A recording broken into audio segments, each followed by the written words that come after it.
YouTubers, I wanted to tell those of you who still think that your vote counts, that you might want to do a little research. First try to Google voting machine hack or voting fraud. I have the same question. Come back to the podium. Who did you say you were asked to prepare?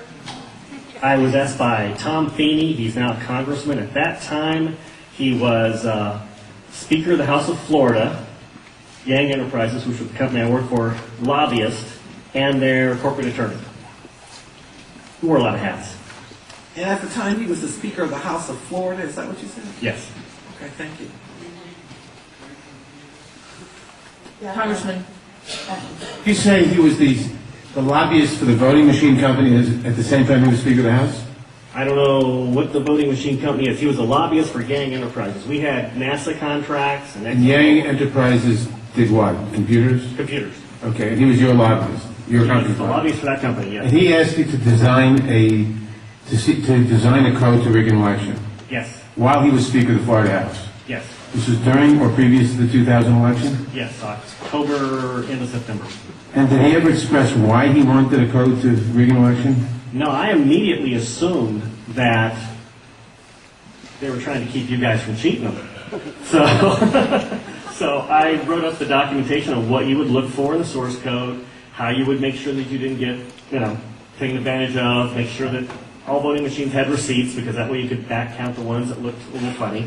And I handed it By receipts, you mean a paper trail? Yes, paper trail. And I handed that in to Mrs. Yang and said, here's your report, here's your program.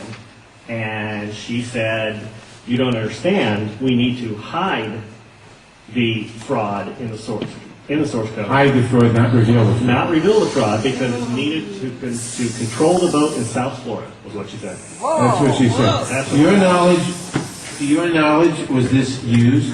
I have no idea. I was ready to leave, so I retired and left the company. Your testimony a moment. This country has gone to hell in a handbasket and no one seems to care. And why is everyone okay with not getting some kind of receipt showing who you voted for?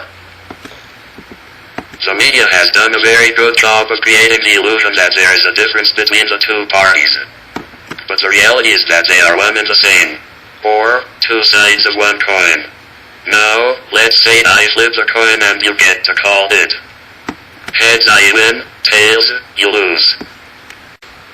As you can see, the game is rigged, the tables are turned. You lose either way. Electronic voting is by far one of the biggest scams ever. We have been bamboozled.